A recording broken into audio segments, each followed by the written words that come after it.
त्रिशूलमुण्डधारिणी धराविघातहारिणी गृहे गृहे निवासिनी भजामि विन्ध्यवासिनी। दरिद्रदुःखहारिणी सदा विभूतिकारिणी वियोगशोकहारिणी भजामि विन्ध्यवासिनी।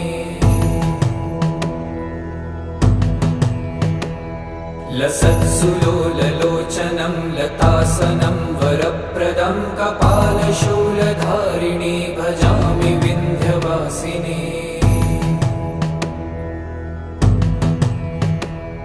कराब्जदान